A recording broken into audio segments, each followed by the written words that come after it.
All right, everybody. Hello and welcome to the presentation. Thank you so much for being here. We are now live. Hello, hello, hello.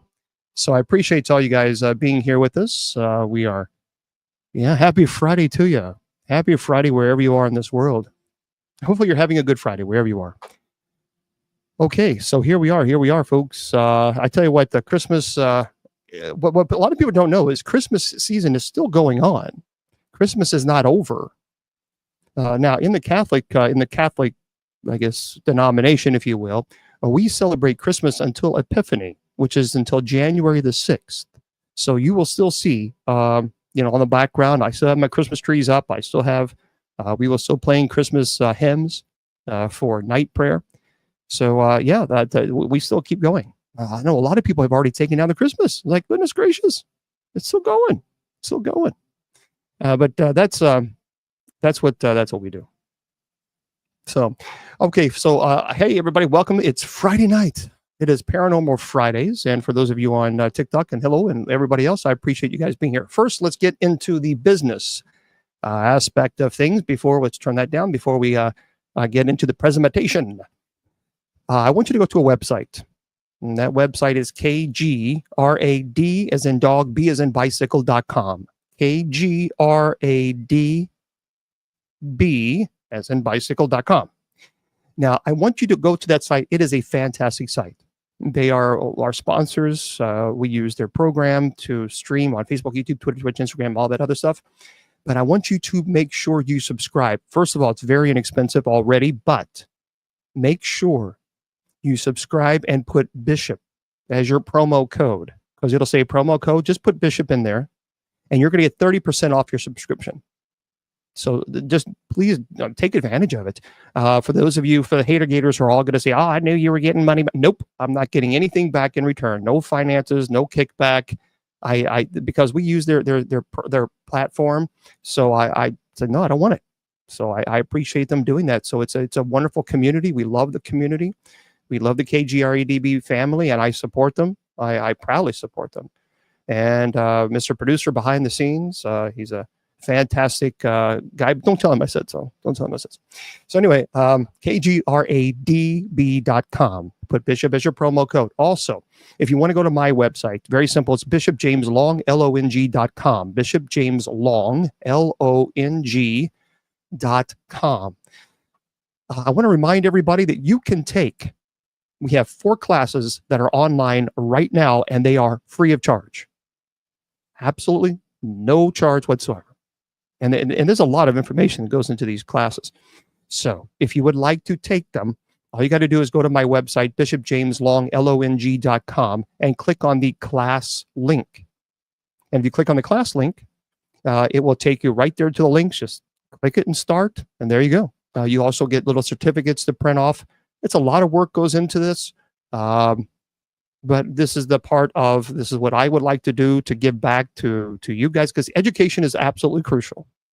We have to, when the good Lord calls me home, whenever that 30 years from now, I just want to be known as a person who loved teaching. That's the legacy for me, is someone who just has a deep passion about teaching about the paranormal, the supernatural, demonology, angelology. That's what I want to be, not for the television shows. Not that there's anything wrong with it, but what's more important is that I just to be able to share your knowledge and your experience. That is so crucial. That is so important. Truly is important. And of course, if you want to go to the church's website, that's usocc.org. usocc.org. Now, I want to remind everybody that tonight we have night prayer. A lot of folks are pretty stressed right now with finances and other issues, and I get it, especially because the holidays, Christmas just came around, and everything is so expensive. Everything is so expensive. People have told me, Bishop Long, my goodness, I was lucky just to be able to pay for food, let alone presents. I get it. I understand it. And so there's a lot of anxiety. So join us for night prayer, and we can hopefully we can help reduce some of that anxiety. It starts at 9:45 p.m. Eastern on Spreaker, and we go live on TikTok at 9:50 p.m. Eastern. And then we we started at 10 p.m. So join us. We would love to have you guys. And it's Monday through Friday. Tomorrow is our open mic night. So please join us. That's at 8 p.m. Eastern. And for the first 30 minutes, I goof off with Miss Wilma and Judy Ann. And then we have the moderators come on, and you guys get to interact with them on TikTok. So, and then, of course, Sundays and Wednesdays are our Bible study at 8 p.m. Eastern Standard. So we're pretty busy. We stay very, very busy. I also want to remind you that coming up next month, as a matter of fact, in less than a month now, on January the 25th, I'm going to be traveling to Newark, New Jersey. So if you would like to go, and I'm doing a presentation with Bruce Tango, you need to go to his website, brucetango.com. And I think you got to click on the exorcism link. At least that's what it was last time, unless he's updated it. Make sure you go to that website and get those tickets. And because I have no idea how many seats he has available, I just simply don't know. But yeah, the exorcism there, and there you go. That's how you do it. And also, it looks like so there's other people. Gallery reading. I didn't know we were doing a gallery reading. So, but anyway, we can just hang on over there and Clark Holiday Inn in Newark, New Jersey. Newark, New Jersey. So please consider doing that. Yep, there it is, Judy Ann. And that's going to be at 7 p.m. Excuse me, at 7 p.m. Eastern Standard Time. So there we go. All right, and let me just say this also. I want to. I do want to thank my friends, those of you, and I have for those of you who've already sent a couple things in the mail. Thank you very much, and I thank you for that, and I appreciate that very much. So this Linda, Ari on TikTok, I got your card. Thank you very much, and gosh, there was so many. Grace, thank you very much. And I got the Tic Tacs, so thank you very much for that. And of course the gifts, so thank you. So it was really nice, and the beautiful cards. I certainly appreciate that. And then when I have some time, I'll be able to take some time and write back. And this is so I did receive them. Thank you for everybody for that. And this is this is for my friend Grace, and she does a great. She's fantastic as far as her artwork for her icons, and so that's very nice. Thank you. And of course, again, the gifts. So thank you guys. I appreciate that very, very much. Okay, so tonight, you know what? So many people like to talk about demons, demons, and while that's important, and we understand, and there's nothing wrong with talking about demons, we can't get so obsessed that becomes the primary focus. So we have to be very careful about this. Once you start demons, and everything is demons, then you kind of lose sight. Well, thank you there. We kind of lose sight of what's important, and it's not demons. And we're going to talk about the 7 archangels. Obviously, that Christmas was right around the corner, just the other day, and we're still in the Christmas season. Catholics, we still celebrate the Christmas season until Epiphany, which is January the 6th, and that's the Magi, going to Christ, and because it symbolizes that Christianity is for everyone, the Gentiles, everyone. So, the 7 archangels.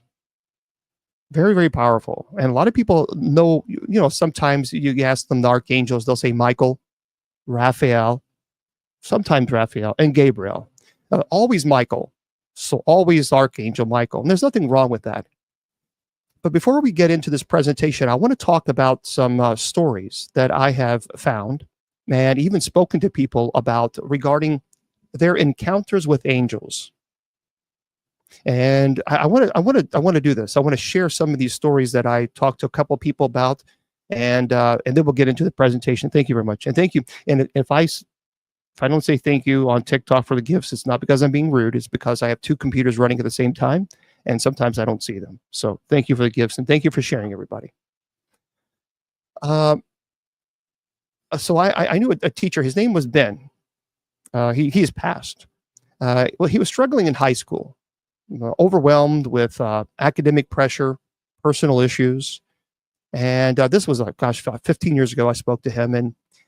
And during one particularly rough week, a substitute teacher that was named Miss Gray encouraged him in a way that no one else had. See, she listened, she provided support, she gave him a book that changed his perspective on overcoming adversity. And after that week, she never returned.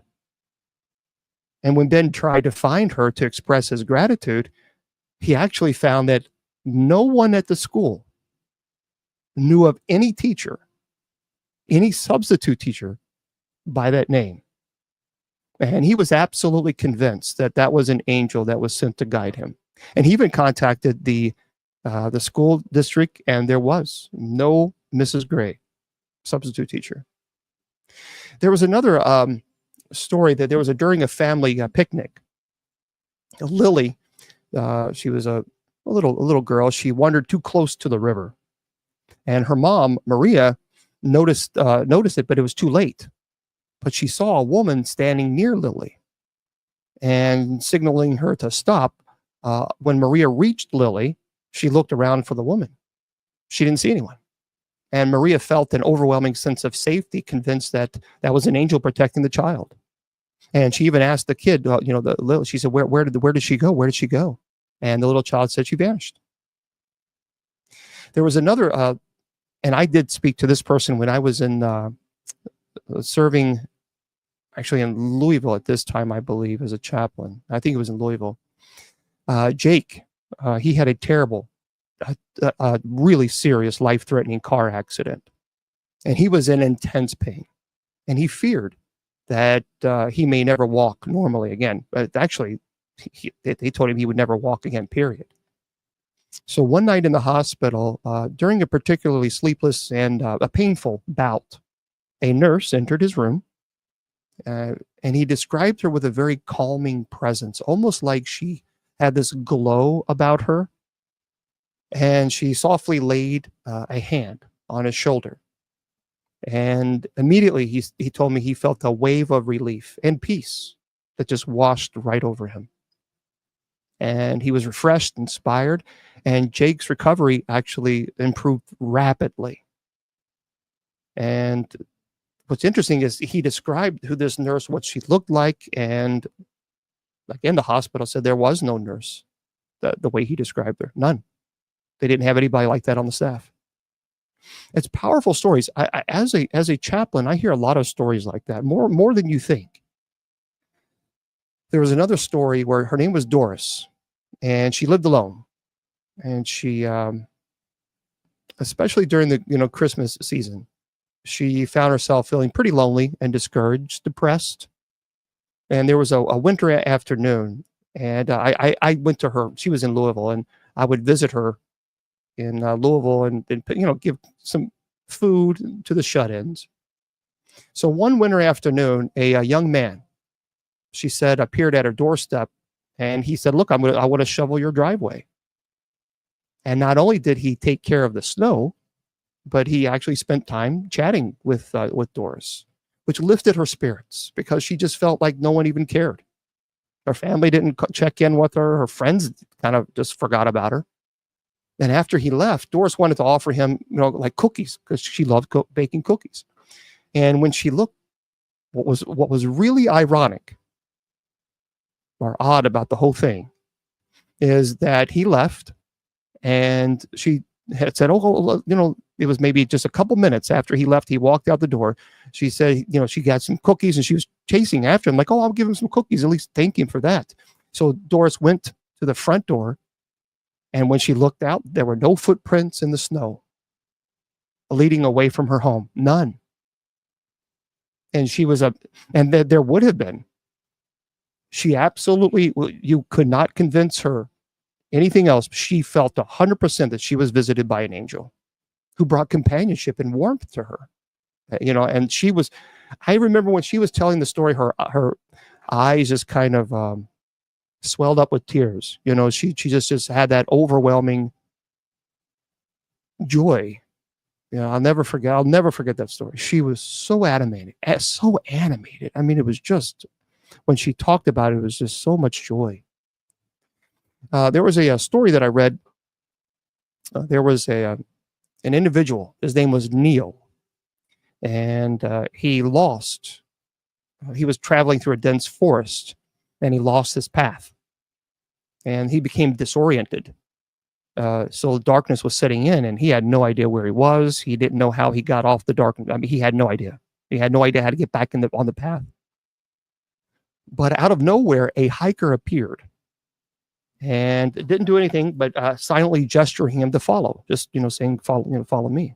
And so Neil had no other choice. So he didn't know where he was, so he followed this stranger to a marked trailhead before this person just faded into the woods without a word. Neil never met the hiker again, and he believed absolutely that it was an angel. It's interesting also, the Oikigahara Forest. The Oikigahara Forest in Japan is known also as the unaliving forest. I can't say the other word because of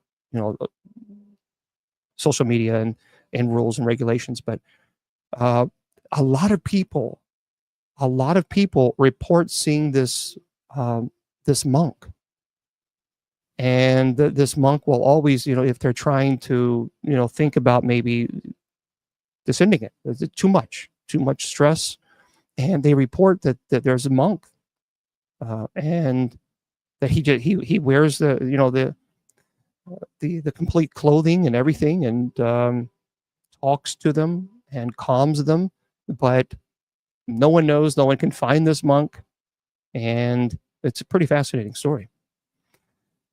Another story is that during there was a Anne, or she went by Anna, and I met her, and Anna was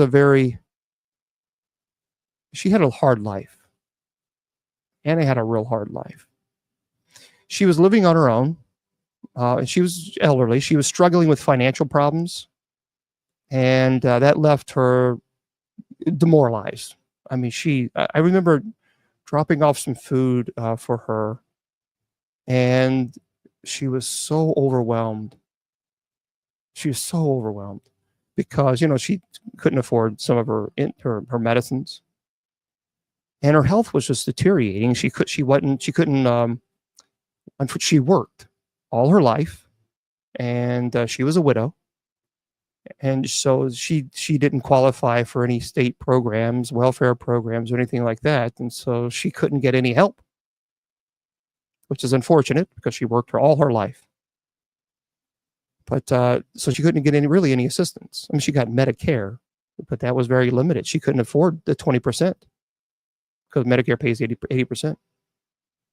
So one day, she went. An elderly woman struck up a conversation with her at a cafe. She walked down the street, and she tried to get her exercise in.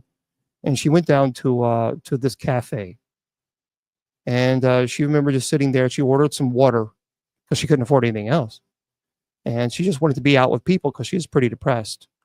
But this elderly woman, she said she felt a kinship towards her, like she was related somehow to this person. And this elderly woman began to speak words of wisdom and encouragement to her. And she handed Anna an envelope. And she told her, she said, whatever you do, just hold on to it. Don't look inside until this woman is gone. So here's Anna, she's elderly, she's stressed. And this woman just comes right up and says, can I talk to you? And my name is Anna. And she just starts talking to her. So anyway, she left the cafe. And when Anna got home, she opened it. She found money because Anna couldn't afford her rent. I mean, she didn't own her property, and her husband, they weren't wealthy, but she found money, and that covered her rent for that month.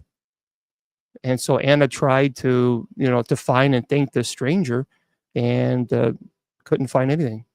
So Anna absolutely 100% concluded, and she even went back to the cafe, and she asked people if they remember seeing this woman, and they remember seeing Anna, but they don't remember seeing Anna speaking to this person, which is pretty profound.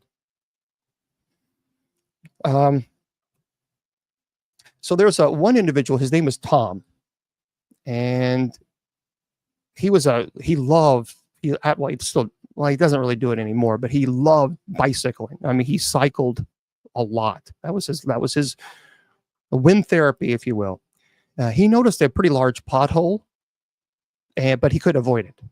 And so suddenly he told me that it was like a push on his back seemed to guide him safely out of harm's way with an inexplicable burst of speed. And he glanced back to find that no one was there. And he absolutely remained convinced that his mom had recently passed. And he knew he was going to hit the pothole. He knew he was going to hit it. And he just didn't have enough burst to, I guess, go so fast. He kind of go over it, but he could not explain it. He felt like something pushed him so hard that it propelled him over the pothole. Absolutely convinced of this. There was a woman that I met in the nursing home. And she was a very, very kind woman. And she told me a story. She loved playing the piano. Loved it. And so they had a piano there in the nursing home. And many times she would go down, to the rec room and she'd play the piano. And so many of the elderly people would hear it and they'd go in there. And that was their time. That was their, it was just a beautiful moment for them. Well, she told me that there was a story once that it was kind of a dreary afternoon, and she went to like a park, and a man began playing the violin nearby. Because she told me at that moment, on that day, she felt kind of melancholy. She just kind of down. So she went to the park, and this man was playing a violin, and it just captivated her with the melodies that kind of reawakened her love for music. And she says that his tunes were hauntingly beautiful, and it just kind of lifted her spirit. And when she approached him to thank him for that, he wasn't there. So I mean, just completely.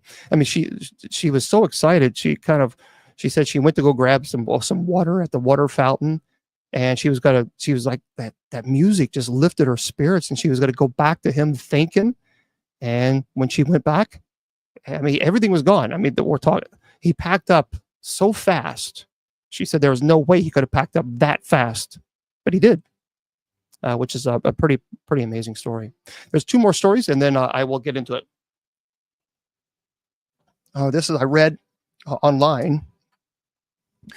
There's an individual named Jack, and he was trapped after an earthquake struck.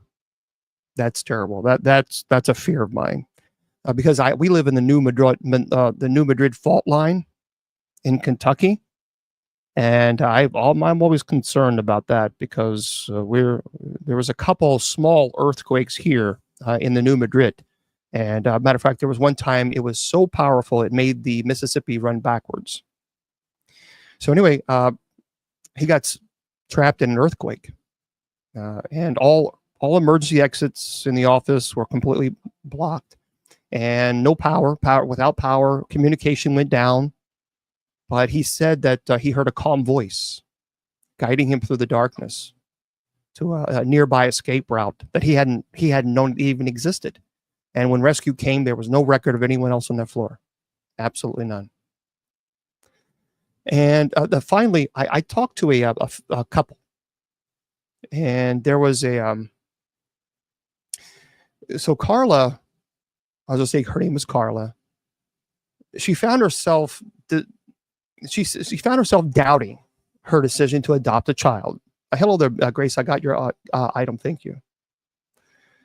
And so she really was doubting her decision to adopt a kid, and she began to feel overwhelmed and even teetering on the brink of backing out. But one day she told me that she discovered a handwritten note with a quote inside. It was a charity shop book that she was about to donate to. And the note said, "The greatest joy is the discovery that we are not alone." That is power. And so the warmth of those words seemed impossible to miss, or just as chance. And so Carla, she believed that was an angelic decision and signed, reaffirming her path. And she went through with the adoption, which turned out to bless her life immensely. So these are just some stories that people have talked about regarding angelic experiences. So let's talk about our archangels. And I think that so many people need to understand that, yes, there are demons, certainly, but let's not forget there are angels.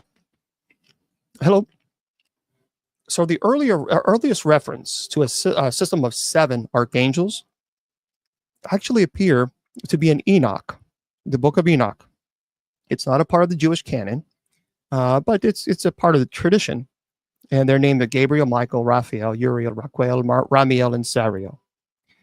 And the book of Enoch is non-canonical in most Christian churches, but it is something that I would encourage people to read. And in the late 5th and 6th century, Pseudo-Dionysius gives them as Michael, Gabriel, Raphael, Uriel, Camiel, Jophiel, and Zadkiel. Now, the earliest Christian mention is by Pope Gregory I. And he listed them as Gabriel, Michael, Raphael, Uriel, Simiel, Raphael, and Raquel. And then, of course, there was another, it continued to, evolve. But archangels are considered to be very powerful spiritual beings, and certainly have captured our attention for centuries. The prefix arch, or arch, means ruling or chief in Greek. Religious texts refer to an archangel as being at a high level in the celestial hierarchy. Now, people ask, while the exact number of archangels is really unknown in many traditions, but faith reference many 7 archangels. And who these 7 are is also a source of debate, varying from faith to faith. Many scriptures tells us of the archangel's great abilities as healers and guides. Well, he was considered a cherubim. And we can talk about that in just a second. Now, don't forget, Lucifer, certainly. Yeah, Lucifer was most certainly an angel. And I think we kind of forget that sometimes. And one of the most powerful. So, cherubim. And we can talk about that in just a second, but I want to get to the 7 archangels first. Now, although the Catholic Church canonically recognizes 3 archangels, I think one can assume there are at least 4 more due to the regular references that they are mentioned, and certainly in tradition, and even in the book of Enoch names them as well, 7 archangels. Now, the only archangels mentioned in the Bible are Michael. We see this in Revelation chapter 12, verse 7. Gabriel, which is in Luke chapter 1, verse 19. And Raphael, which is in Tobias, which is chapter 12, verse 15. Now, let's talk about the types of angels. There are the seraphim. And we're going to get into a list of the angels as well, and talk a little bit about that. But I really want to focus primarily on the archangels. You have the seraphim, which is in Isaiah chapter 6, verse 2. Cherubim, which is in Genesis chapter 3, verse 24, and Hebrews. Thrones, which is Colossians chapter 1, verse 16. Dominions, which is Colossians chapter 1, verse 16. Virtues, which is Ephesians chapter 1, verse 21. Powers, in Romans chapter 8, verse 38. Principalities, which is in Colossians chapter 1, verse 16. Archangels, Revelation 12, verse 7, and Jude 9. And then angels. There's over 300 references just of the term angel alone. Now let's go into the meaning of the angels, by the way. Michael means he who is as God. And Raphael means God heals. We always pray to Raphael during our night prayer. Gabriel is God is my strength. Jophiel is beauty of God. Ariel is lion of God. Azrael is whom God helps. And Chamuel, which he who sees God, for those who believe in those particular ones. So Let's break this down. The 7 archangels play a very unique role in our world. And here are the roles and duties of each 7 are the 7 archangels. First of all, Michael. Michael's role is to bring protection to us. He is a warrior that is aligned with courage, strength, and justice. Raphael is responsible for healing physical and mental ailments. Gabriel is known as the angel of communication. He plays the role of God's messenger. Jophiel is responsible for guiding you to see the beauty in all things by redirecting your perception back to love. Ariel is responsible for protecting the earth and its resources and inhabitants. Azrael helps the diseased transition into the spirit realm. And then finally, Chamuel is responsible for bringing peace to the world. He's capable of restoring order in even the most chaotic situations. So let me break them down individually so that you can kind of get a perspective on each one. How's that? Okay. First, Michael. The meaning of his name is he who is as God. And the color that is associated with Michael is blue. And again, a lot of this is a tradition as well. So this information that I'm presenting to you is obviously biblical as well as tradition. The role of Michael. Archangel Michael is the most well-known. As a matter of fact, this is the statue. You guys can barely see that there. Well, I'll show you. This is my Archangel. This is Michael's statue that I have. So that's Michael. You guys, of course, can see this. Okay. So Archangel Michael is the most well-known and most powerful archangel, many people say. His role is to bring protection to us. He is a warrior that is aligned with courage and strength and justice. So in moments of crisis, Michael is the archangel you should call upon. He will offer guidance, divine protection to those who need him the most opportune time. Now, people always say, well, I'm not going to pray to an angel. I'm going to go directly to God. Here's the deal. No one is saying you have to. And I'm certainly not advocating that you must. But for those of us who do, let's tune down the hate rhetoric. Because if me calling upon St. Michael offers me comfort, then I think that's enough. People say, well, you should never pray to angels. Never. Go directly to God. Then why do you ask me to pray for you? Go directly to God. I could say the same thing. It's called intercessory prayer. So you ask me to pray for you, and I do. I ask you to pray for me. And for those of you who do, thank you. It's the same principle for Michael and the archangels. We call upon Michael. We call upon all the archangels. Certainly. Oh, yeah, Michael can be a patron saint. Yeah. So Michael is the archangel. And so when you need guidance, divine protection, as a matter of fact, when before an exorcism, we will always pray the St. Michael prayer. St. Michael, the archangel, defend us in battle. Be our protection against the malice and snares of the devil. May God rebuke him, we humbly pray, and do thou, O Prince of the heavenly host. By the power of God, cast into hell Satan and all evil spirits who wander the earth seeking the ruin of souls. So we certainly pray this is the St. Michael prayer.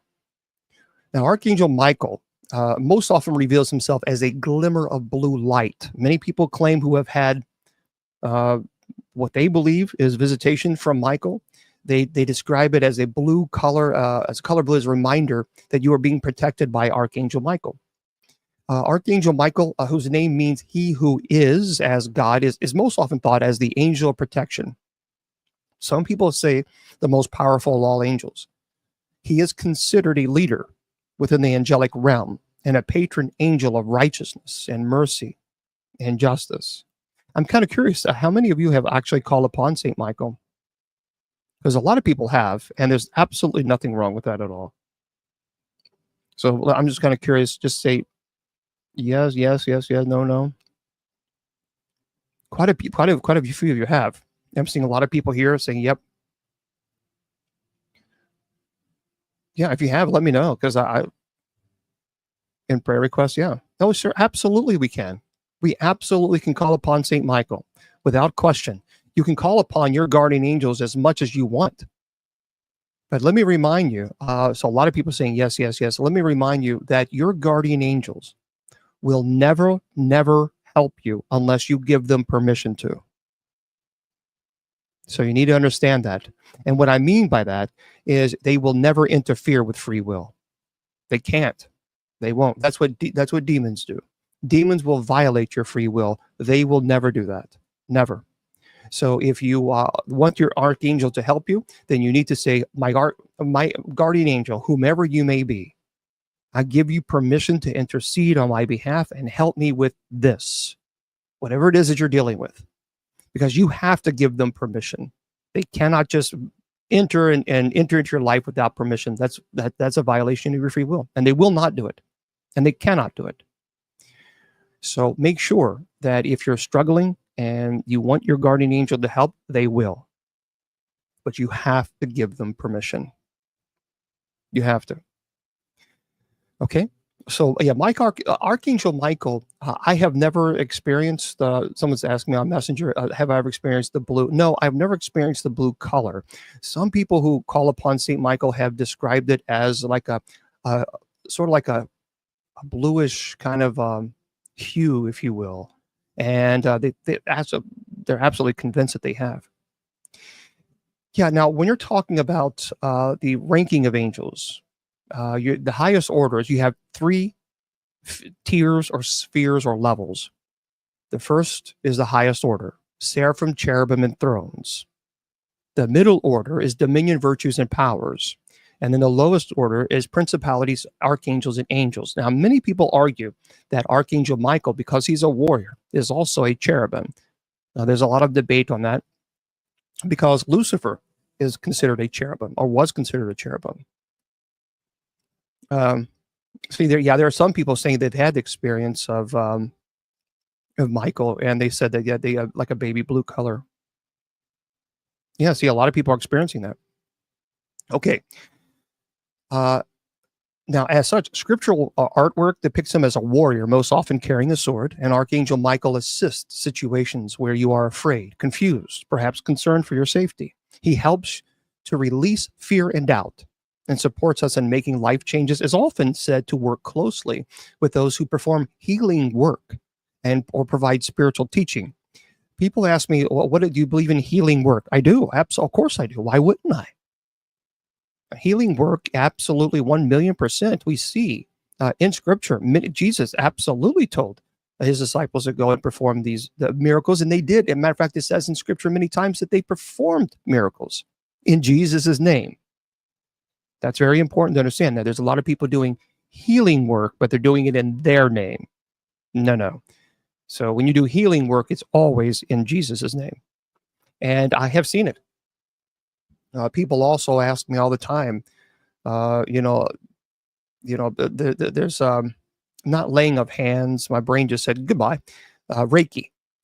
What do I think about Reiki? Well, here's the deal. Let me just make this clear, because I served as a chaplain. Well, still do.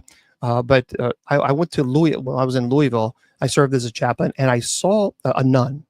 She was not in her habit, but I knew her as a nun. She introduced herself as sister, and she was a Roman Catholic nun. And there was a person who was in distress. And I prayed over the individual, administering last rites, and I could see there was physical distress. And so the nun was in there, and she said, "Do you mind if I perform Reiki?" Now, I'm more of a traditionalist in many ways. Immediately, I was caught off guard with that. But she says, this is not magic. I don't believe in it. She said, "I don't believe in magic. This is energy work that comes from God, and I'm God's vessel." And it's okay. So he really wasn't fully aware, but she began doing Reiki. It didn't touch him at all. And I saw the labor, the breathing, the laborious breathing, it just calmed. It was To me, that was a miracle, because I could see, because he was aware, he was well enough that he was knowing he was receiving the last rites, and that caused him anxiety. The family requested it, but when the sister did this, he just, instead of that deep struggling breathing, he just calmed. And I thought that was unbelievable. And this is a Roman Catholic nun who did this. And when I saw that, that was the first time that I began to start questioning, you know what? I need to look into this. And I need to learn a little bit more, because I just simply didn't know a whole lot. I was always taught, oh, it's magic, it's evil, it's the work of the devil. But, as I talked to her and I sat down and got to know her, and she kind of educated me, which I needed that. So that was pretty powerful. Okay, so back to St. Michael. He can fix, now many people are absolutely convinced that he can fix mechanical and electrical problems, and additional areas where our Archangel Michael can be assistance, including courage, direction, energy, vitality, all aspects of life purpose, motivation, worthiness, self-esteem. He's the only angel, by the way. Michael he's mentioned in the Old Testament, in the Hebrew scripture, and the New Testament. And Daniel chapter 10 describes him as the prince of the angels and protector of Israel. And the Epistle of Jude in the book of Revelation also mentions Michael as the one who victoriously battles the devil. So he is, by the way, he is invoked anytime there's suspicion of demonic or diabolical activity. And the prayer of St. Michael, by the way, is used on such occasions, was also prayed after every Mass in the Catholic Rite from 1886 to 1964. So it's a beautiful prayer. And I encourage you, there is a longer form of St. Michael prayer, and then there's a shorter form. Okay. So we're going to go into the next one, since time goes by too fast, doesn't it? St. Michael is viewed as the leader of the army of God. From the time of the apostles, he's been invoked and honored as the protector of the church.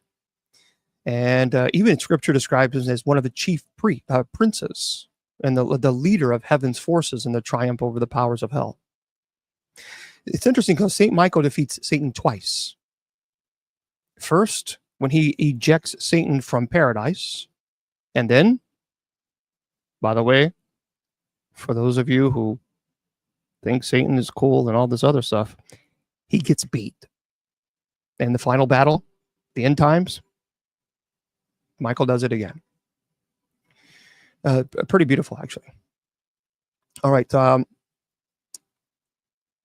Now, in the Roman Catholic teachings, which is interesting, when I studied in the seminary, Michael is one of the angels who is assumed to be present at the hour of a person's passing. And in his role as the patron of holy souls, Archangel Michael reaches to souls near death and saves them, hence frustrating Satan. And so he is charged to assist the dying and accompany their souls.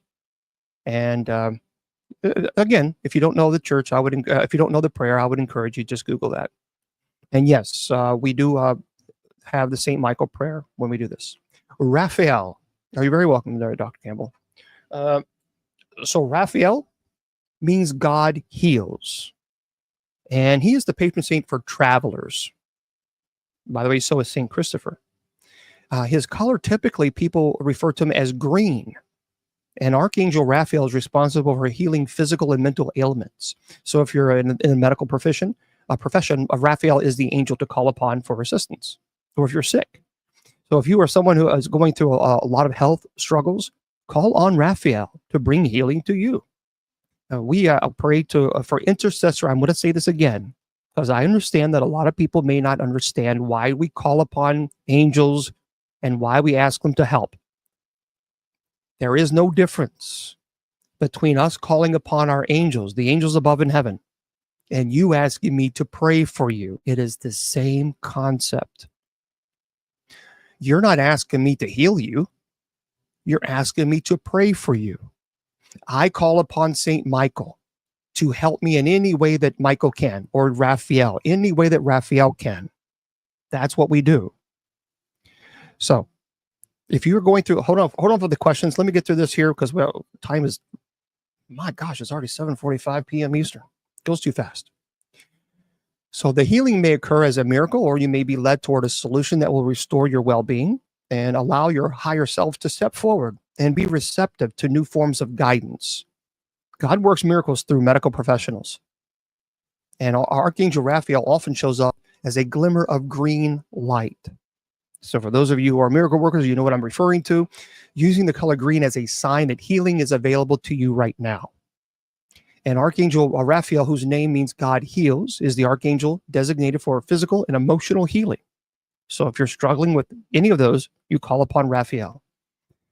In Hebrew, word Rophi means to heal. And Archangel Raphael not only helps in healing individuals, but also helps healers in their healing practice. And he can help reduce addictions, cravings, and is powerful in healing other injuries and illnesses, with cures often occurring immediately. And Archangel Raphael aids in restoring and maintaining harmony and peace. He's also the patron saint for travelers, watching over them to ensure a safe and harmonious journey. You can go, Alex, you can go to bishopjameslong.com and click on my class link. And there they are. There's all four of them are there. Now, working in conjunction with Archangel Michael, Archangel Raphael helps to clear away fears and stressors that may be adversely affecting your health. I will tell you this, when I was not in the greatest health, I called upon Raphael quite often. And also, Raphael appears in the book of Tobit, where he is sent by God to help three people: Tobit, his son Tobiah, and his future daughter-in-law, Sarah. Sarah had been cursed by a demon, and I'm not going to give the name, so that her husband passed on their wedding night before they consummated the marriage, leaving her without offspring. And widows without children were considered the most desperate and of society. And because in ancient times, women literally depended on their husbands and sons to care and protect for them. And without either the husband or children, a widow was vulnerable as an orphan. And so for Sarah, the situation was even more tragic. Before she married Tobiah, she had had 7 previous husbands. All of them had passed on their wedding night. So Tobit was a wealthy and devout Jew and lived among the captives being deported to Nineveh from the northern kingdom of Israel. And according to Jewish tradition, Jews are required to bury the dead, especially the Hebrew victims of a particular king of Assyria. The burial rite was against the law, however, as Hebrew captives had no civil rights whatsoever. But one night, after burying a fellow Israelite, Tobit slept outside his bedroom and was blinded by droppings left by birds. And in those times, blindness was as much of a tragedy as being a widow. So Raphael was sent to help restore sight to Tobit, to end the curse of Sarah, and to unite Sarah and Tobiah as husband and wife. And during his visit, by the way, he appeared in human form. Only when he was about to return to heaven did Raphael reveal his true identity. And because of his time accompanying young Tobiah on a journey, St. Raphael was invoked as the patron saint of travelers, especially those on a pilgrimage. We got to do a puzzle already. Goodness gracious, it goes back too fast, doesn't it? Okay. So Tobit is one of the 7 books in the Old Testament that are in Catholic and Eastern Orthodox box, or Bibles, I'm sorry. Okay, now Raphael is in the book of Enoch as well. And I encourage you to read Enoch, but just understand that it is a Gnostic book. And so just kind of be aware of that. All right, Gabriel. Gabriel, well, some people say Metatron is. So Gabriel is God is my strength. And he is the patron saint for messengers, journalists, and communications. Many people describe Gabriel as white. And Archangel Gabriel is known as the angel of communication. He plays the role of God's messenger. So if you work in the field of communications, well, thank you there, Janelle. Gabriel is the angel you should bond with. And Gabriel excels at helping artists, writers, teachers spread their messages with authenticity. Now, if you're having trouble communicating or expressing your thoughts, allow the guidance of Gabriel to help you express your highest truth. Now, Archangel Gabriel's name means God is my strength. And one of the 2 archangels specifically named in the Bible, in both the Old and New Testament, is often portrayed as holding a trumpet, as perhaps some even say as a female archangel.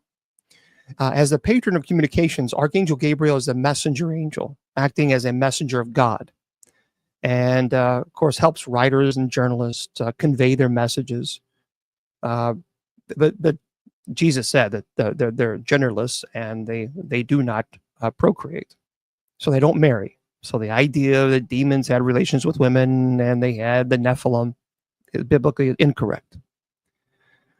Okay, Gabriel. Gabriel also assists in overcoming issues of fear and procrastination in communication, as well as in all areas related to children, helping during conception, pregnancy, and of course, Gabriel. Now, of course, what I say, some people define Gabriel as if male or female. Thank you there, Tammy. I don't think it's important to. To me, it's irrelevant. Now, Gabriel first appeared in the book of Daniel, delivering explanations of Daniel's vision, and also in the Gospel of Luke. So Gabriel foretold the births of John the Baptist and Jesus. And Christians in the Catholic traditions refer to him as Gabriel the Archangel. Now, what's interesting is in Islam, Gabriel was the medium through whom God revealed the Quran to Muhammad, and that he sent a message to most prophets, if not all, revealing their obligations. And he is, by the way, Gabriel is called the chief of the four favored angels, the spirit of truth. He is called the created, again, Muslims believe that he spoke to Muhammad, but people also refer to that as the Holy Spirit. But don't get that confused between they're talking about Gabriel. Okay, in the book of Daniel, says that Gabriel is resembling a man and identified as the man Gabriel appears to the prophet Daniel. But in a moment, I'm going to give you what angels actually look like, and if you really look at it, it doesn't really look. They're completely different than what we think of perhaps what the pictures are, because they're not cute little cuddly things. Now, Gabriel's horn. So in English-speaking culture, the image of Gabriel as the angel that shall blow the trumpet that initiates the end of time. And perhaps maybe so many people are convinced. If you've seen those videos, haven't you seen those videos? Where the trumpet is being blown. Have you heard that? Yeah, I've seen videos like this quite often. Well, no. Thank you very much. Yeah, no, it's not. If you look at the description, we'll talk about the description in just a second. But yeah, it's not. It's not the pretty little angels with the no. We're talking about the shofar. Yeah, the shofar. By the way, let me just do this real quick. This is what the shofar, I believe, would sound like. Let me see.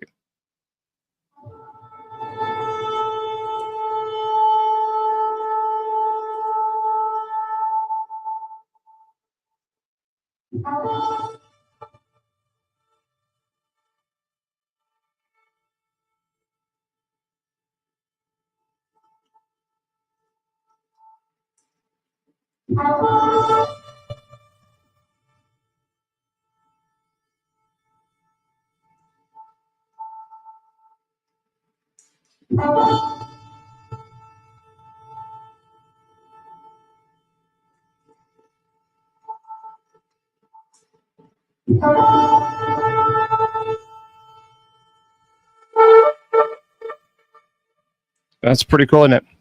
That's a powerful. I mean, and everybody is going to hear that one day. People are always so afraid. And oh, did you hear that? Did you hear that? You know, let me give you a little bit. Let me give you a little bit of help with that.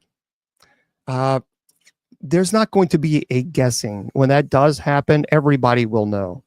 Everybody will know. It's going to be pretty clear. The whole entire earth is going to shake. So there's not going to be a. Did you hear that? Did you? You're going to know. You're going to know. And yeah, I think I'm absolutely convinced of that. Okay, so let's do back to our presentation in just a second, as soon as I can find this. I always, yeah, there we go. Okay. We'll turn that down. Okay, now, yeah, Metatron, yeah, we can talk about that later, but right now I want to talk just about the seven archangels. Okay, the next one is Jophiel. Jophiel. No, I think you should. I think you should study Hebrew. Absolutely nothing wrong with that at all. So Jophiel, the name means beauty of God, and the color is yellow. And Jophiel is responsible for guiding you to see the beauty in all things by redirecting your perception back to love. Now, please don't do that, Jeremiah. Please don't do that. That's inappropriate, and I don't want to block you, but we don't attack other people's faith. So that's not what we're going to do here. Okay, you're welcome here, but we're not going to do that. We're not going to do that. I don't like that. I don't like that at all. So if you could please delete your comment. We're not here to bash, Muslims. We're not here to bash anyone. That's not acceptable. We can disagree.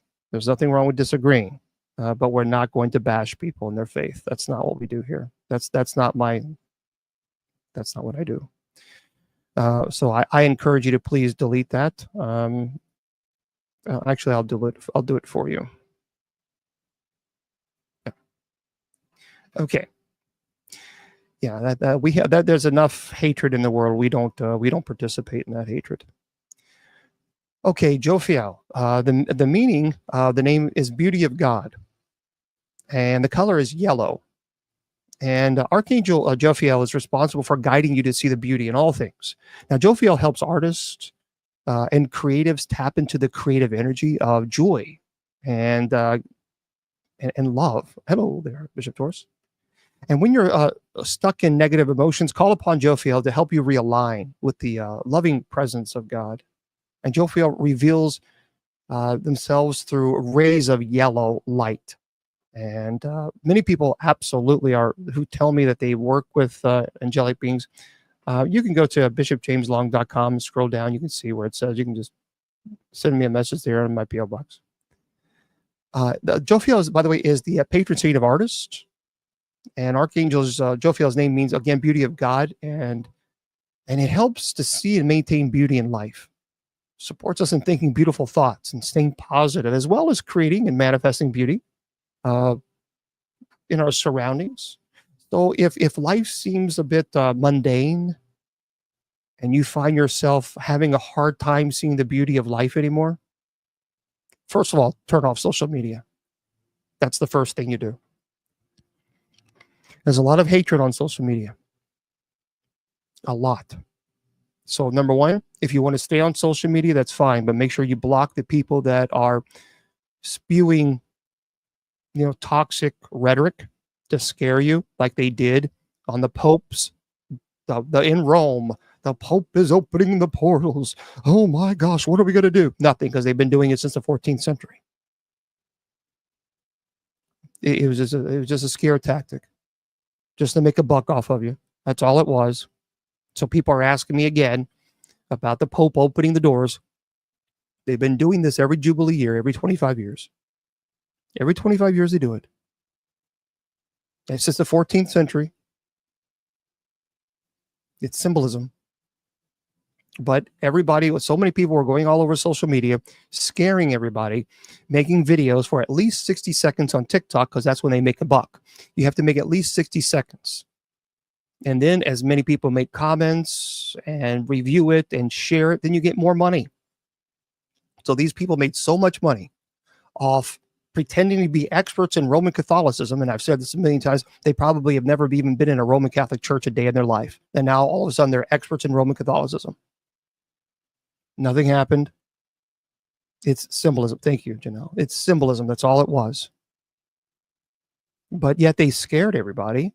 And they made plenty of money. Oh, believe me, they're going to get a pretty fancy, nice paycheck off scaring you. So don't listen to those people. You need to block those people because they don't care about your well-being. They don't care about your mental health. They don't, not at all. The only thing they care about is causing anxiety within you so they can make you continue to watch their videos so they can make $1 off of your anxiety. That's demonic. There's no other way around it. That is demonic. Anybody who purposely creates videos because they know it's clickbait. They know it's going to cause anxiety, and they know people are going to comment. They know people are going to share, and they do it on purpose. So the whole point is so they can make a buck. Block those people because it's toxic. Because let me tell you, the devil's not stupid. The devil absolutely knows how to use any and everything at its disposal to steal your peace. And let me tell you something, the devil was hard at work. And it's continuing to be hard at work every single day to steal your joy and peace. So anybody, if you go on social media and the person is always, every single video they do, it's to scare you. If you watch their video, every single one of them, it's all about terror, to scare you, because they know the secret. And the secret is, as long as you scare people, they will entertain it, they will watch it, they will comment, and you will make $1. That's pure evil. That's evil. There's no other way around it. People say, "Oh, come on, Bishop. Well, they're just trying to make $1." No, you don't make $1 on stealing someone's joy, because they know full well what they're doing. It's not as if they don't know. They do know it causes anxiety. They do know that it instills fear in people. And they do know that right there is the recipe that will make them a pretty fancy paycheck. Block them. I literally have blocked. I've blocked so many people. Nope, I'm not even going to allow that person to, nope. I'm not going to give the devil a chance to work on you. Nope, block. And that's what you should absolutely do this. All right, Jophiel. So Jophiel is the patron saint of artists. And Jophiel watches over artists supporting and creating beautiful art, assisting us in slowing down, bringing calm to our lives, heals negativity and chaos. We need to call upon Jophiel. And also helps to tame ego. Ego is very important to get in control of. Ego stands for edging God out. When seeking wisdom or a shift in perspective, Archangel Raphael is the archangel to call upon to uplift you and help see you things from a different perspective. And in Hebrew, of course, it means beauty of God or divine beauty. It is the archangel of wisdom, understanding, and judgment. And I would encourage you to call upon Jophiel when you're stressed and you can't see the beauty of life anymore. The next one is Ariel, or some people say Uriel. And so Uriel, we'll just say Uriel. It means a lion of God, and the color is purple. And Archangel Ariel, or Uriel, is responsible for protecting the earth and its resources and inhabitants. So if you are an animal lover, as I am, if you are, or environmental activist, Ariel is the archangel you should call on.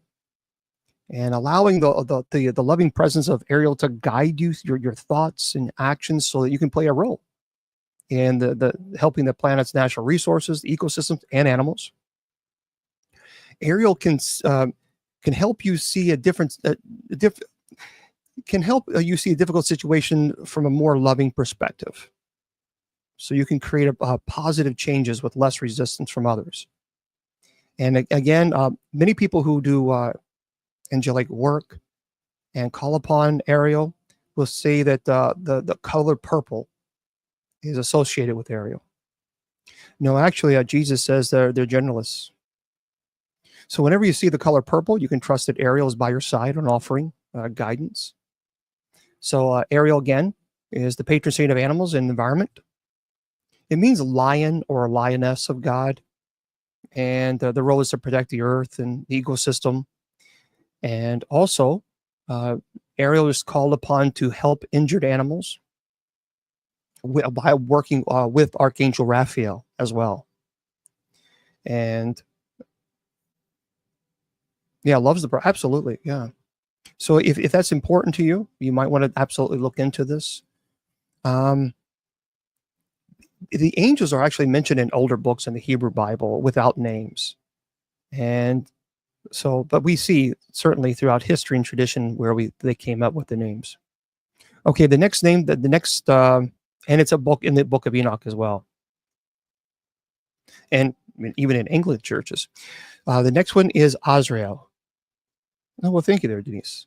So Azrael, the name means God, whom God helps, and the color that's associated with Azrael is indigo. Indigo.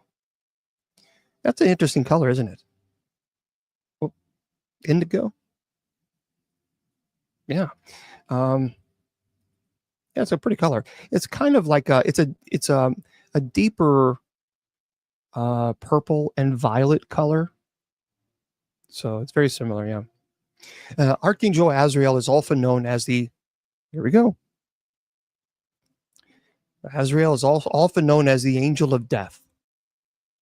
And the purpose of Azrael is to help the deceased transition into the spirit realm, because someone was asking. So if you're someone that deals with a lot of losses and deaths, as I do as a chaplain, be sure to call upon Archangel Azrael to ease the pain and sorrow of the loved ones of the deceased. But death can also be applied metaphorically to transitions and new beginnings, like manifesting a new job or new relationships, a new place to live.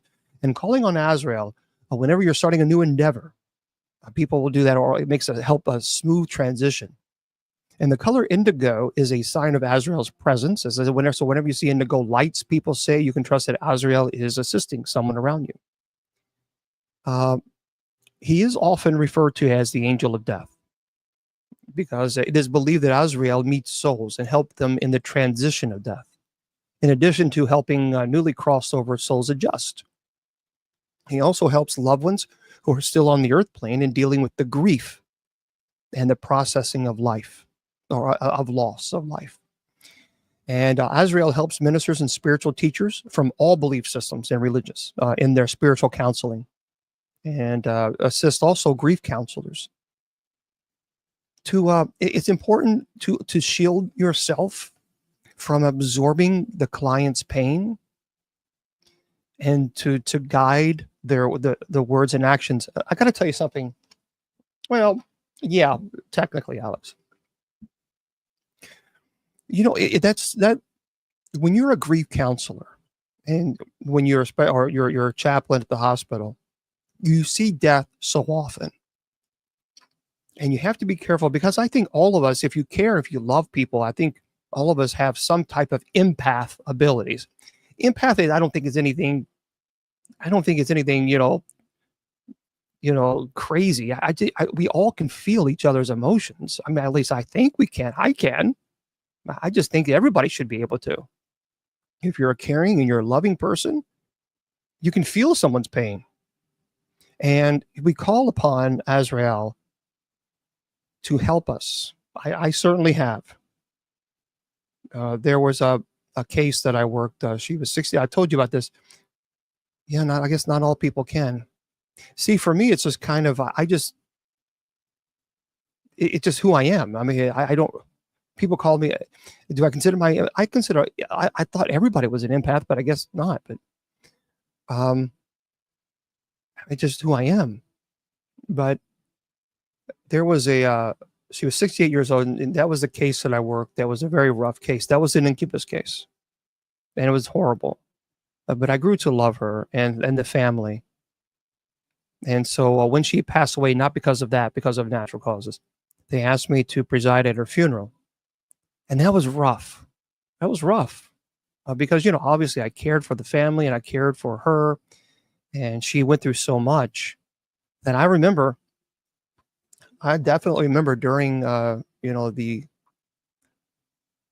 the liturgy there, I remember call upon Azrael to help. Because, and that's with anybody. I mean, when you are emotionally involved, you need that. Okay, help me get through this. Archangel This archangel assists in all types of transitions and endings, not just those in loss or death. Um, so Azrael also helps with like transitions with relationships or career, or helping us to navigate as smoothly as possible through life's changes. And the angel of death is in the Jewish and Islamic religions. So he watches over the dying, helps separate the soul from the body, receives the spirits of the dead. And some even speculated about the connection between Azrael and and Ezra.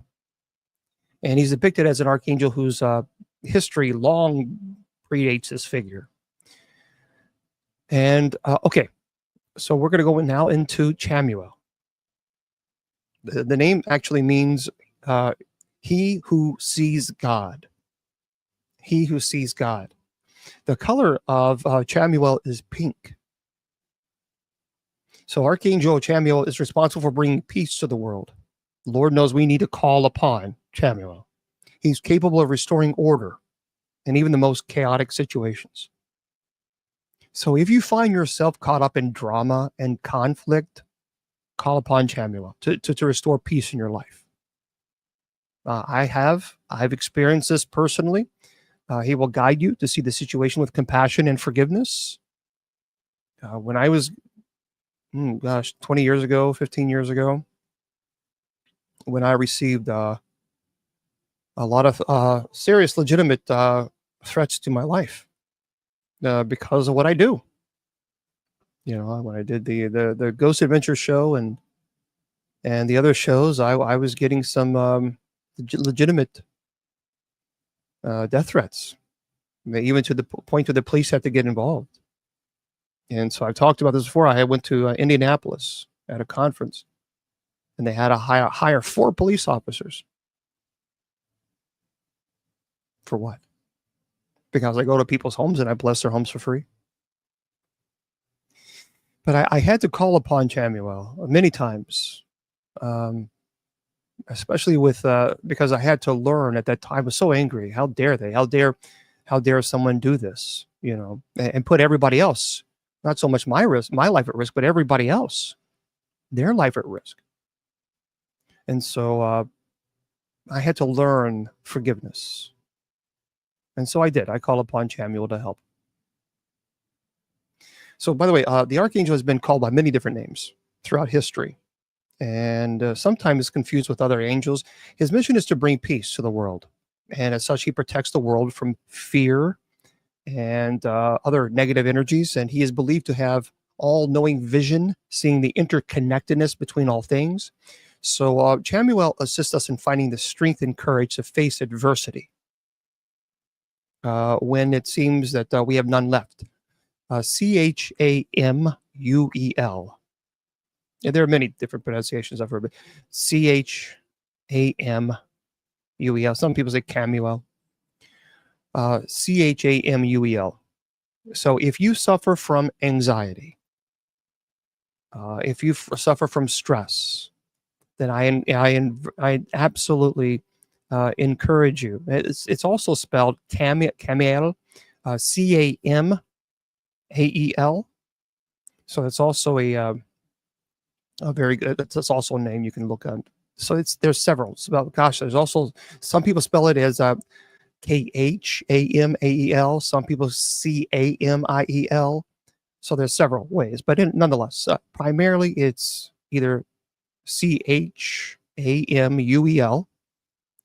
and or Camiel is Camael. Okay. So there we go. Those are our 7 archangels that that's hopefully you have learned a little bit about them. Yeah, and again, don't forget the archangels. You have 3 tiers or levels or spheres. You have the cherubim, seraphim, and thrones. That's the highest. The middle order is dominions, virtues, and powers, and the lowest order are principalities, archangels, and angels. So there we are. Yeah, I don't bring people online because I just don't. So, okay, there we have it. And yeah, if you actually look at the angels, it's not they're they're not pretty little things. Yeah, we talked a little bit about that. I'll explain that in just a second. But yeah, the angels are not. A lot of people get confused and think about the angels themselves and what they look like. But the seraphim, you have the seraphim, cherubim, thrones, which a lot of people think that Lucifer argue that Lucifer is in fact the cherubim, but nonetheless. All right. Oh, absolutely, they can be called upon, and you should. You absolutely 100% you should call upon them. And but remember, they cannot help unless you give them permission, because they're not going to interfere. They will not interfere in your life. They will not interfere in your.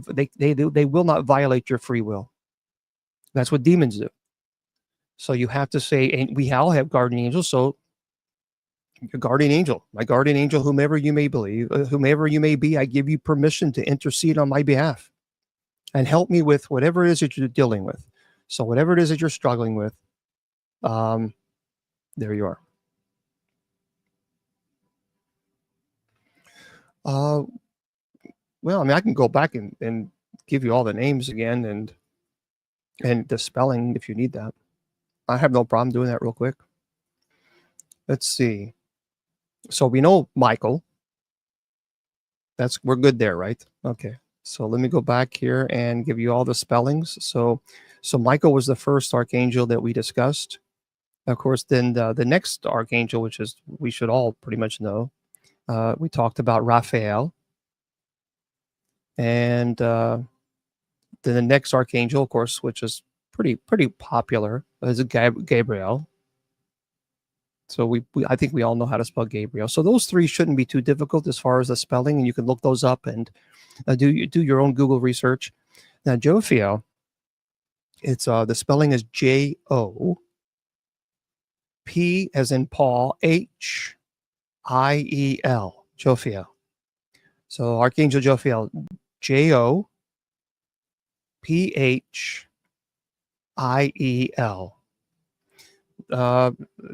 You can ask, but they will not interfere in someone's they cannot violate anyone's free will, because the person may not want their help. See, there's a question about I often ask my guardian angels to go to specific people who need help. And that's great that you do that, but remember, that person that you're asking for that guardian angel to help, they may not want that angel's interference.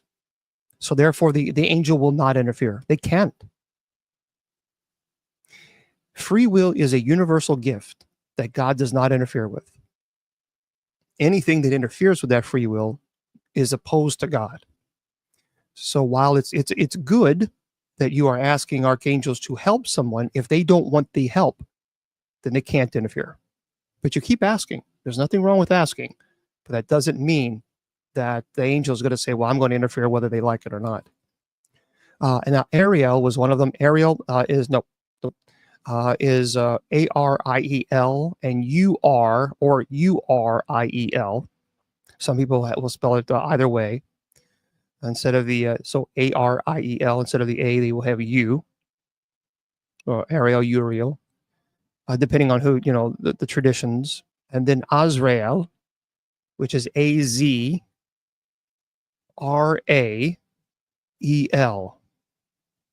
There's other spellings as well. So Azreal. That's Azrael.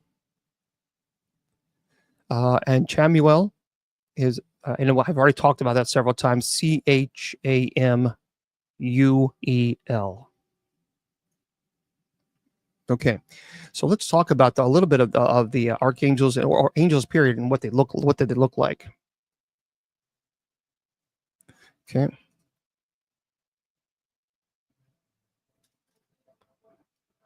Okay.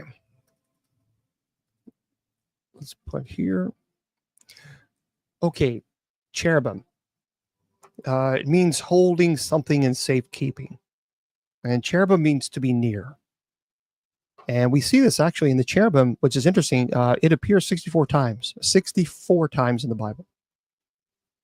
And the cherubim, these angelic beings render the most the intimate service to God. Lucifer was the anointed cherubim with access to the holy mountain of God. We see this in Ezekiel chapter 28. In Genesis chapter 3, verse 24, it speaks of the cherubim. So they are the guardians who stand before God's throne. It says this in Exodus and Samuel and Kings and Chronicles and Psalm. They have intimate knowledge of God. This is why Lucifer is truly the father of all. He's a father of all lies. They do not look like those cute little chubby baby-like creatures that we see in paintings, my friends. Ezekiel chapter 1, verse 13 through 21 describes them like this. They are living creatures. They have 4 faces. They are covered with eyes. They have 4 wings. They have bodies like men, a human face in the front, an eagle's face in behind, a lion's face to the left, and an ox face to the right. And by the way, when you think about it, it's pretty. Theologians have interpreted the faces of the cherubim to signify, first, the intelligent wisdom of humans, showing human beings authority to rule for God over his creation, as in Genesis chapter 1, verse 28. The strength of the lion, the servility of the ox, and the eagle, because the soaring swiftness of the eagle are in harmony with each other. So, and also, the 4 faces correspond in the New Testament with Matthew, Mark, Luke, and John as God's completed message to humankind. So the number 4, it's symbolic of the world in Scripture. So that can refer to the 4 corners of the earth, implying that God's angels execute his commands everywhere. That basically, the eyes tell us that the eye of the Lord is everywhere. It's all seeing. The seraphim means love. And burning ones are nobles. They're close relatives to the cherubims. They are full of eyes in front and in back. Revelation chapter 4, verse 6 says this. They worship God day and night. Isaiah chapter 6, verse 3 says this. They help to launch Isaiah's ministry. Isaiah chapter 6. Now, they have 6 wings. First, they have 2 to cover their faces, so they won't look directly into God's glory. Now, this is the seraphim. Then they have 2 to cover their feet, acknowledging their subservience to God. And then they have 2 to which to fly. And, okay, then we have Archangel. The arch means chief or principal, great angel. And the name Michael is like who is like God. And Michael is a powerful fighter, particular responsibility for Israel. And we talked about that. We talked about Gabriel. We've already mentioned that. And then we have the heavenly hosts. Those are legions and legions of angels who are in heaven. And 2 Kings chapter 19, verse 35 speaks to that. And then we have thrones, dominions, principalities, and powers. Those are the ruling angels. They're referred to in Ephesians, if you want to look at that, up chapter 1, verse 21, chapter 3, verse 10. And then in Colossians, actually talks about that too. And thrones, by the way, refer to those who sit upon them, like both good and evil angels. Now, what's interesting is Paul. St. Paul actually mentions 4 kinds of angels among those who rebelled against God.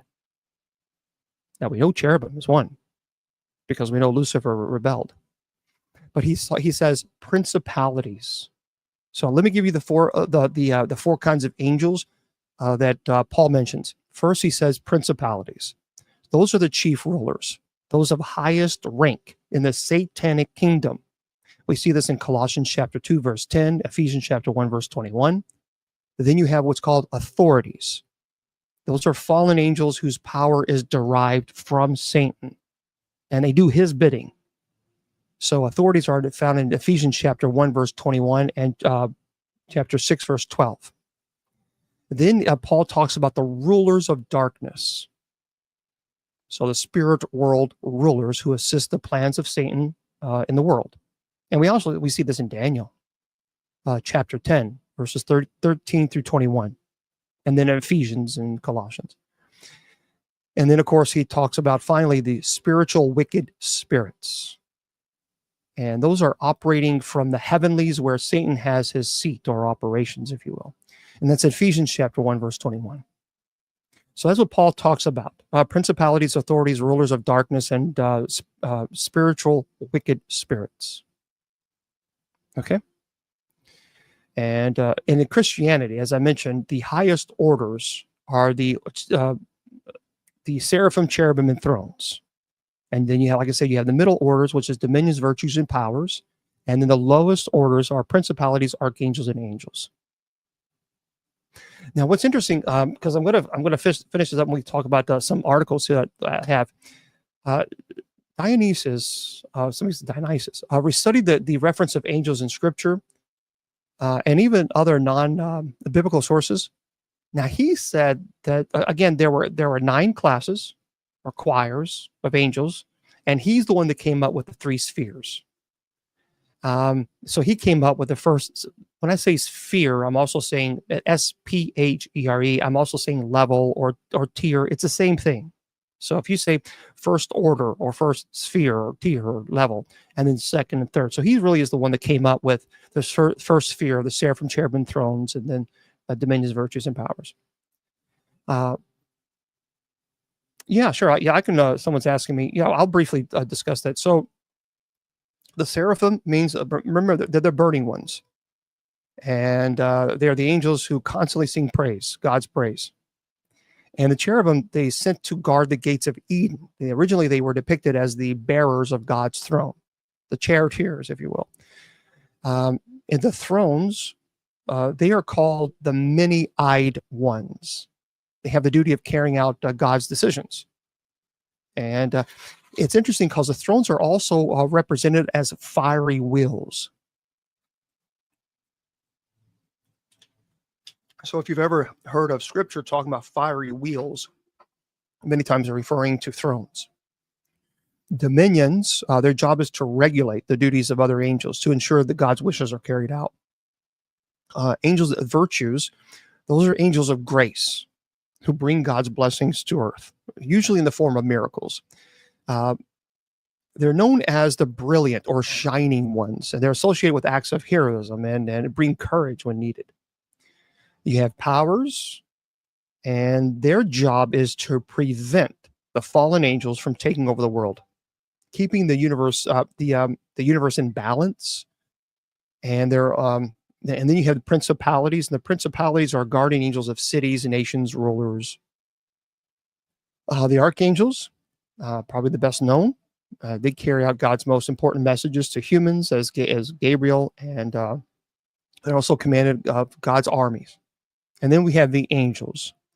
Those are the celestial beings closest to humans.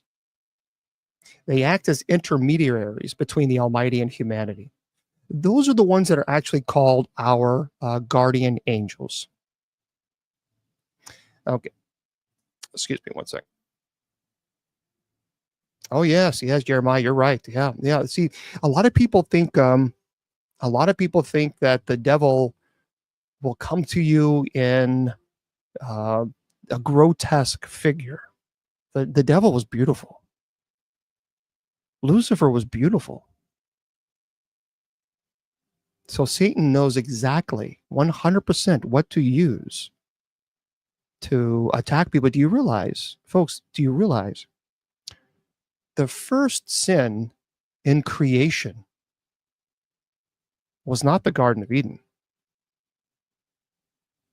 The first sin in creation was Lucifer rebelling. He is the father of all lies. That's the first sin of the universe. Not human beings, not Adam and Eve. And, right, yeah, kind of, that's the first sin. Remember, Lucifer rebelled against God, blasphemed God. We have Lucifer in the Garden of Eden. So we know that the fall had already occurred. That's the first sin.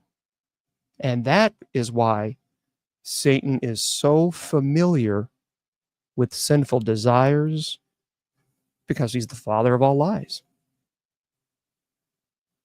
So, but many times you got to remember, Satan doesn't appear to you as this grotesque figure. No, if you're married and you have trouble sometimes with lust, Satan will put you in situations where he'll say, it's okay. You'll have that little nudge. It's all right. Go talk to her. Go talk to him. There's nothing wrong with talking. And before you know it, now you're talking. And then you just made a big, big mistake. So Satan knows how to manipulate. He's very cunning. And you're right, this is 7 deadly sins. So just be careful. Be very, very careful. This is why you need to call upon. This is why it's called discernment. So when you have the devil creeping in and wanting you to do something that you know intrinsically is wrong, then you call upon your guardian angel. You call upon, and can you look? I'm not implying that you cannot thank you there. You can't. I'm not. People say, well, you can call upon God. Of course, I've said that a million times. To call upon angels is to call upon God, because they do the very bidding for God. God gives them the authority to help. This is what they are here for. They were not created in God's image. We were. This is why Lucifer rebelled. This is why possession takes place. We are the living temple of the Holy Spirit. Satan wants to desecrate the living temple of the Holy Spirit. This is why possession occurs.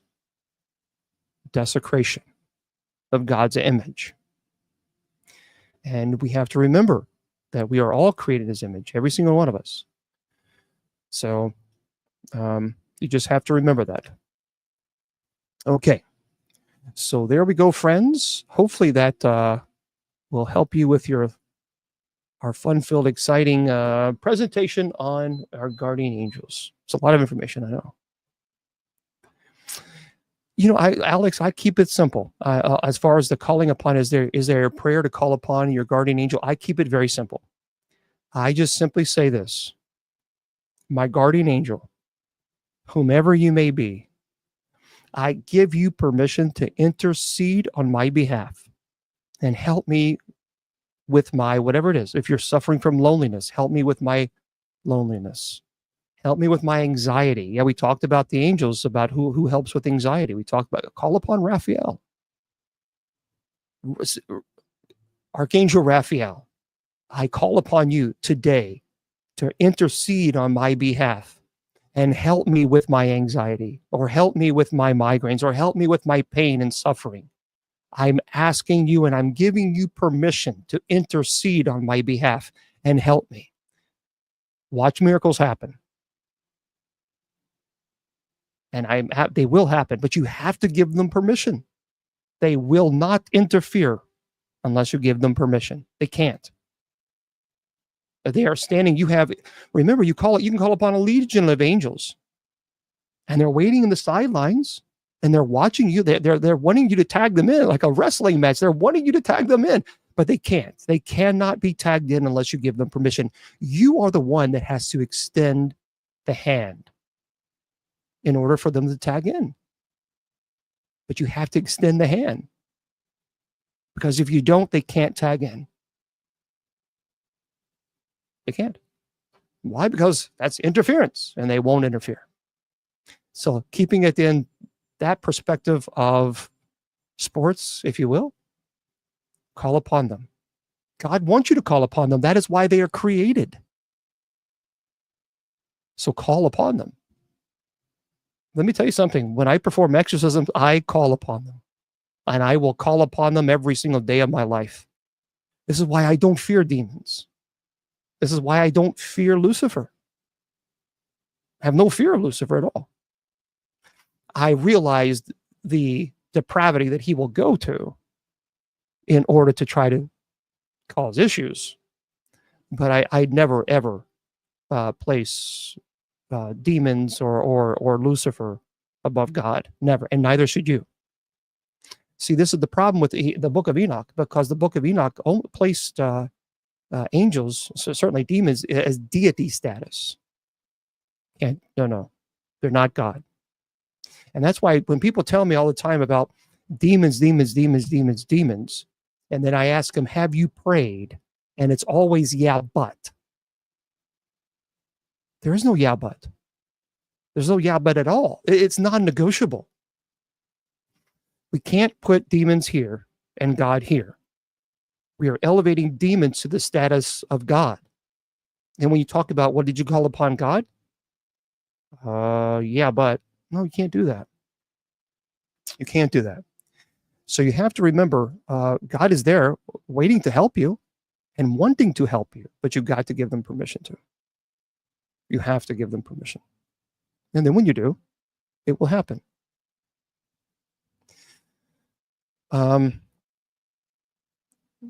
Let's see, there was a... One second. Nah. All right. It's like this. A little boy was spending his Saturday morning playing in a sandbox.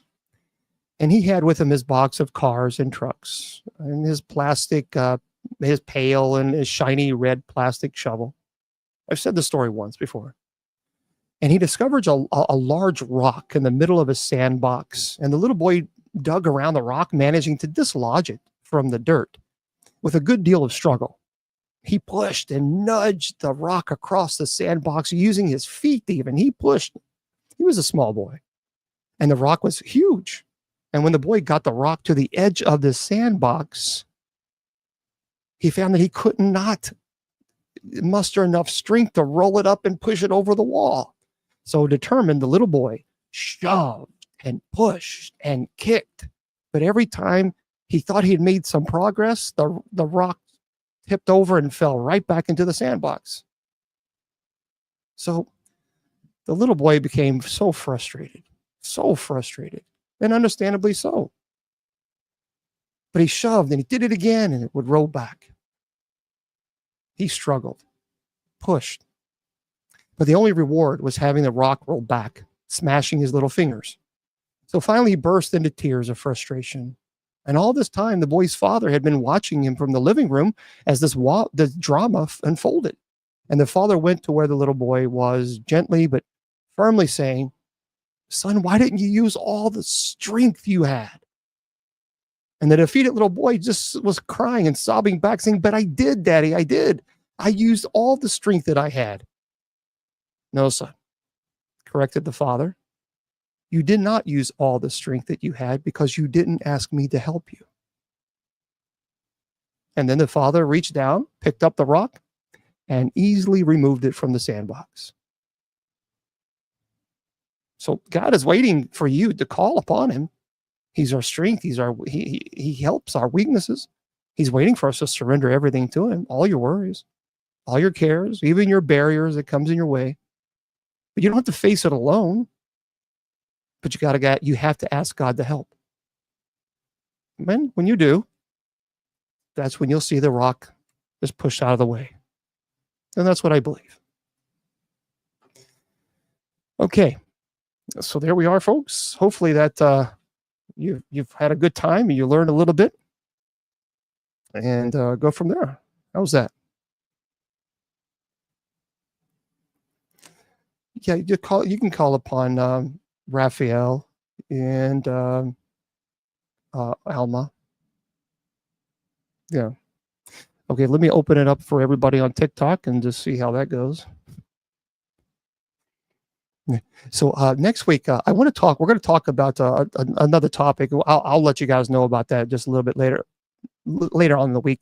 But I also want to people to tell me what your New Year's resolution is. If you're making those, if you have a New Year's resolution, we're going to do that next week. But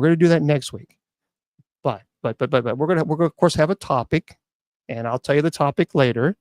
I do have a book, but I don't really promote it. It's out there somewhere.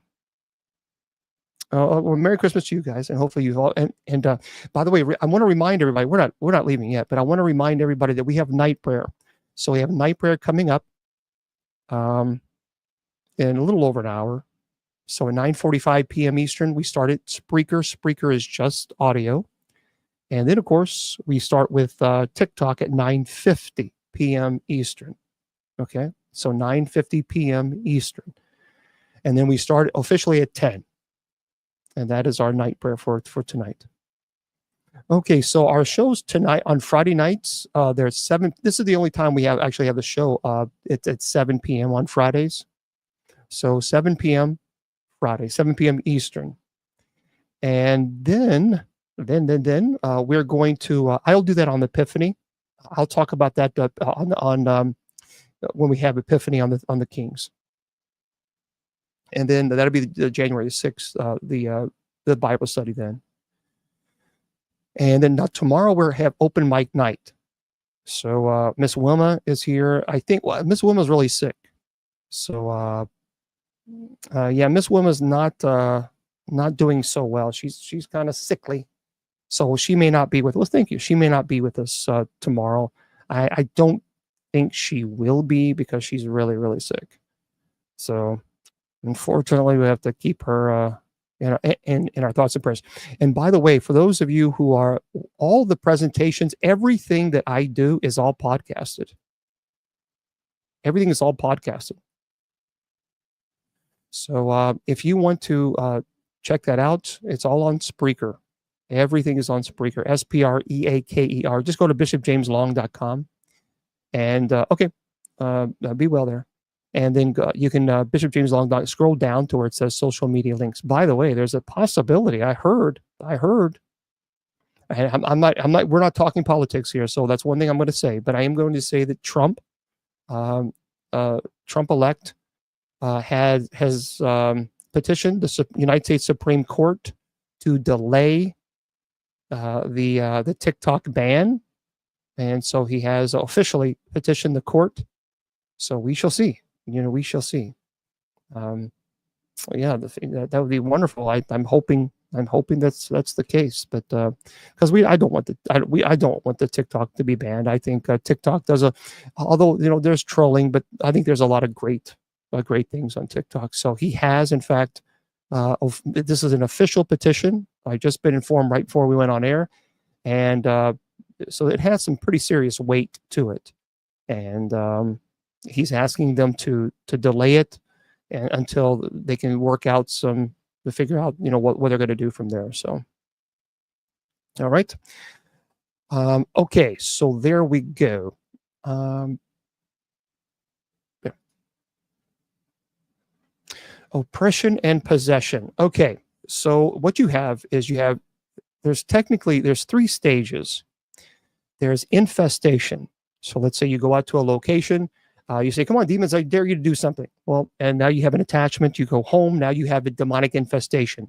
Religious objects are desecrated. You may hear bangings of threes. You may smell sulfur or rotten flesh. It's a terrible, foul odor. Animals usually are terrified. Many times you can see shadows. Shadow people doesn't necessarily always mean evil. I've been to many locations where I saw shadow people and I never felt threatened. But so there are many times it's just overwhelming. Then it goes into oppression, but oppression has another stage to it. It's called oppression and obsession. Oppression is when the demonic begins to attack you on a physical level. The purpose of that is to break down the person's will. So it is sleep deprivation. It is trying to break down the immune system. It's trying to weaken the person, biting, scratching, pinching. It's attacking. It's quite violent. And we're past sleep deprivation. When you're dealing with oppression, you are at a point where you can't fight anymore. You're done. There's no fight. And at the same time, there's called demonic obsession. Now, demonic obsession is when it attacks the intellect. So many times, demonic oppression and obsession go hand in hand. So it's attacking you physically, but it's also attacking you on an intellectual level because it's trying to eradicate the intellect. So it's attacking the will by oppression, and then it attacks the intellect with obsession. So you begin to hear it. It begins to interact with you. And it tells you, if there's clergy, don't let them in. Don't let them in. It really does mess a person's intellect.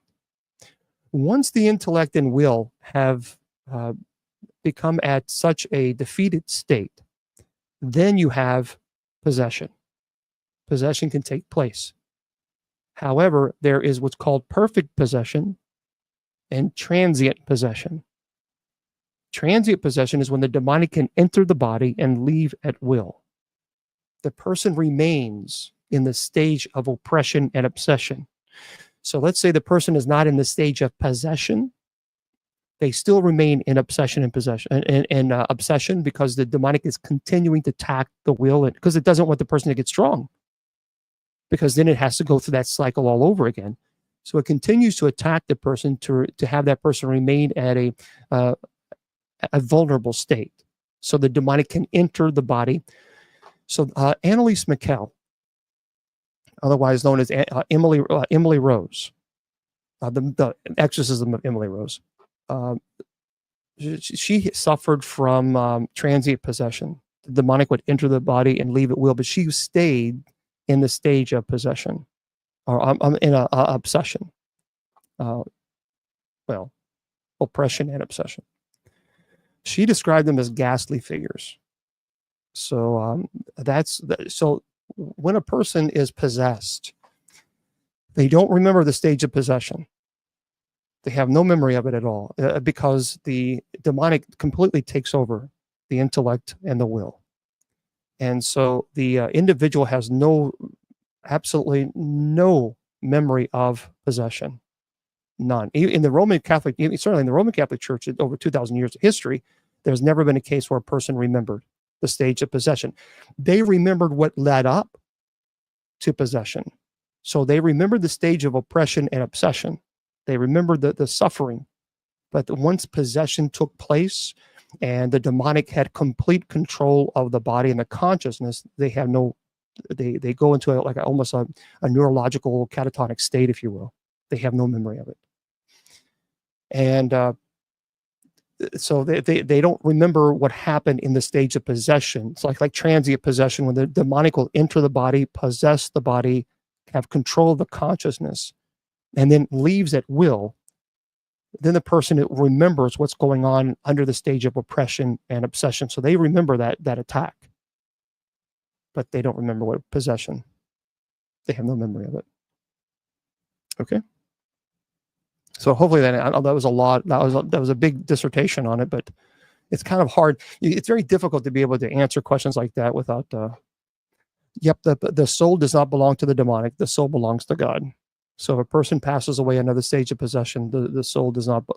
The demons do not control the soul. Hang tight. For those of you on Spreaker, I'm going to say goodnight to you guys.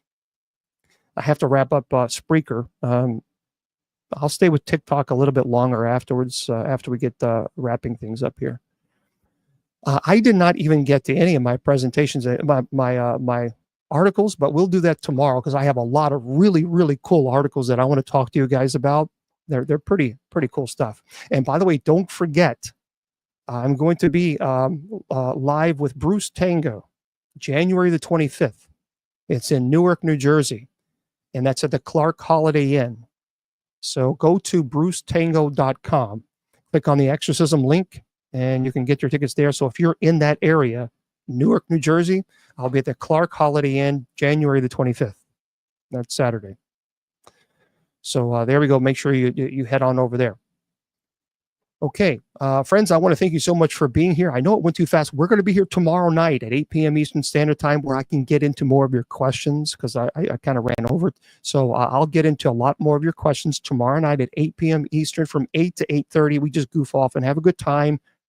We tell jokes. We put a smile on your face. And then at 8:30, I go into your answering your questions, okay? Okay, my friends, remember, your value does not decrease based on someone's inability or refusal to see your worth. You are priceless.